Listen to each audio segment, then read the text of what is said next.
ya mangrove ditanam itu untuk selamanya gitu, nggak ada rencana ketika kita menanam mangrove di masa yang akan datang akan dirubah atau dialih fungsikan ke pemanfaatan yang lain gitu.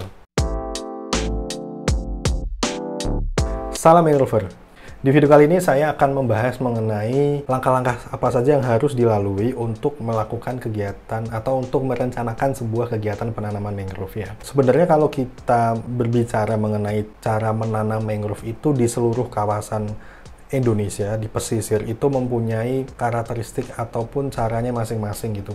Berbeda-beda, tapi pada intinya sama. Nah, pada video kali ini saya akan merangkum dan membahasnya langkah-langkah dasar apa yang harus dilakukan untuk merencanakan kegiatan penanaman mangrove. Langkah-langkah yang akan saya sampaikan ini adalah based on pengalaman dari saya pribadi yang mengikuti berbagai macam dan mengamati macam-macam cara menanam ya. Langkah yang pertama kali harus kita lakukan adalah mengkaji lokasi dari tempat penanaman mangrove itu. Jadi sebelum kita menentukan jenis apa yang akan ditanam, berapa luasan yang akan ditanam, berapa jumlah bibit yang akan ditanam, di mana akan melakukan penanaman.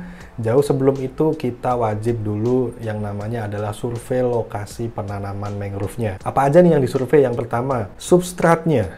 Ya, substrat ini penting. Kenapa? Karena dengan kita mengetahui substratnya, otomatis kita nanti akan bisa tahu jenis mangrove apa yang cocok untuk ditanam. Karena sebagai informasi, dan mungkin teman-teman juga sudah pada tahu semua bahwa tiap jenis mangrove memiliki karakteristik substrat yang berbeda-beda. Seperti itu. Oke, yang kedua, selain tadi substrat, kemudian yang kedua adalah pasang surutnya. Kita harus tahu kawasan mana atau lokasi-lokasi mana aja yang masih mendapatkan suplai pasang surut air laut dengan baik. Ini penting kenapa? Karena mangrove membutuhkan ini.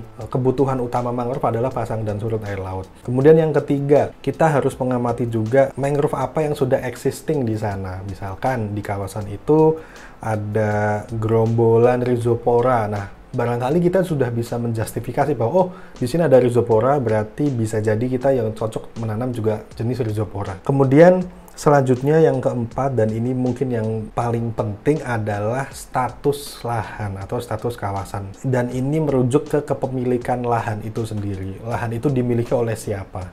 Siapa nanti yang akan bertanggung jawab terhadap lahan penanaman itu? Ada jaminan nggak bahwa setelah melakukan kegiatan penanaman, tanaman mangrove ini bisa tumbuh dengan layak sampai waktu yang tidak ditentukan? Maksudnya gini, ya mangrove ditanam itu untuk selamanya gitu, nggak ada rencana ketika kita menanam mangrove di masa yang akan datang akan dirubah atau dialih fungsikan ke pemanfaatan yang lain gitu. Jadi status lahan itu penting.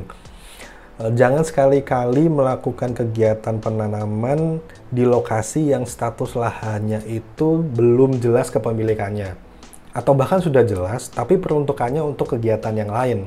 Jadi misalkan lokasi tanam ini kepemilikannya adalah milik swasta gitu. Kita nekat tanam di situ dan suatu saat swasta mau melakukan pemanfaatan sesuai dengan keinginannya, otomatis mangrove-nya sia-sia, nanti akan ditebang juga gitu.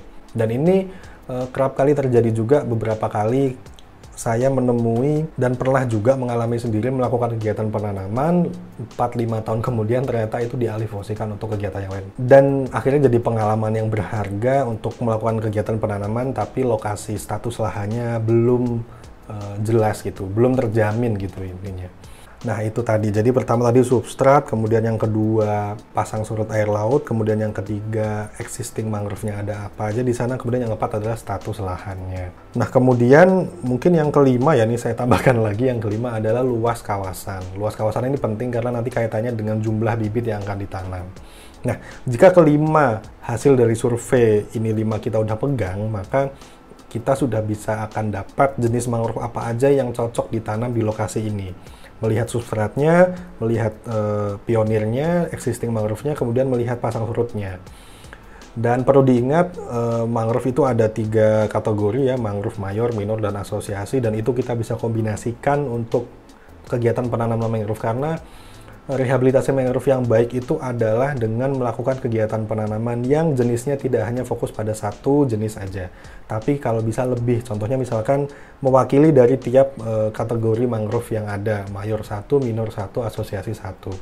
Asosiasi itu misalkan ketapang atau cemara laut. Itu bisa dikombinasikan untuk melakukan kegiatan penanaman, karena selama ini memang kebanyakan fokusnya masih dalam satu spesies aja, Rhizopora atau Avicennia.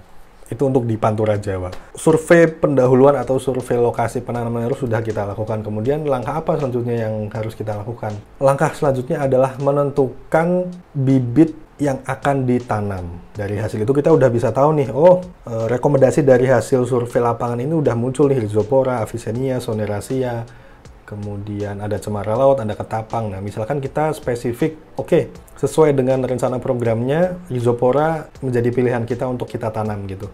Kemudian, yang penting adalah dari mana kita datangkan bibit ini ke lokasi penanaman gitu.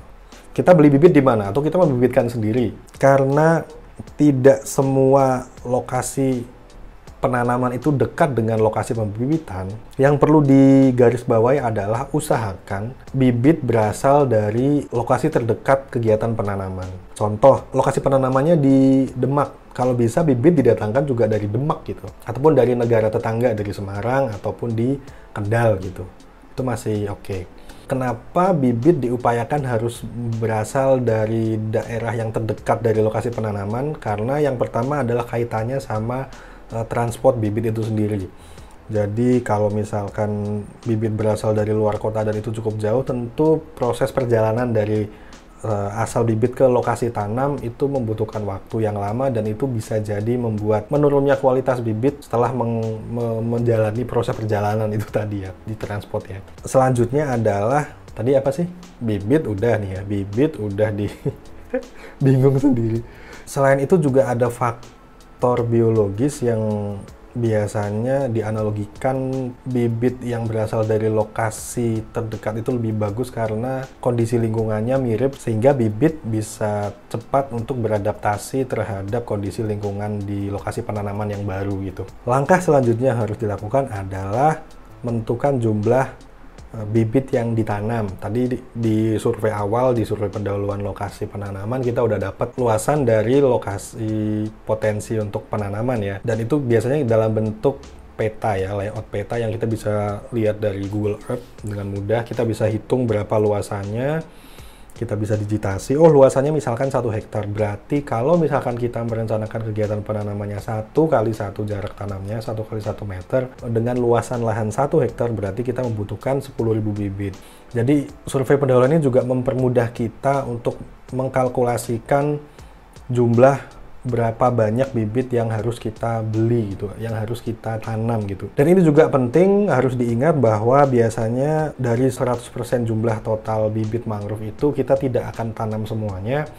Kita hanya tanam 90%-nya, 10%-nya jangan langsung ditanam di hari itu. Kenapa? Karena itu nanti yang akan digunakan untuk kegiatan monitoring dan evaluasi pada saat kita monev. Ketika ada yang mati, itu perlu kita ganti, dan bibit yang digantikan itu dengan yang baru berasal dari bibit yang kita sisakan 10% tadi yang nggak ditanam di awal. Jadi misalkan penanamannya 10.000, berarti kita tambah lagi 1.000 gitu. Total 11.000. Yang 1.000 jangan ditanam, tapi disimpan dulu di lokasi untuk kegiatan monev sebulan, 2 bulan, 3 bulan biasanya itu berlangsung ya. Secara umum seperti itu gambarannya. Barangkali itu yang bisa saya share kali ini. Kalau Make Surfer semua ada informasi atau ada tahapan lain atau ada langkah-langkah yang terlewat, bisa komen di bawah. Kita bisa diskusi. Kemudian kalau ada pertanyaan mengenai mangrove juga bisa langsung di komen di bawah. Nanti di video selanjutnya akan saya bahas lebih detail lagi. Sampai jumpa di video selanjutnya. Semoga bermanfaat. Semangat mangrover!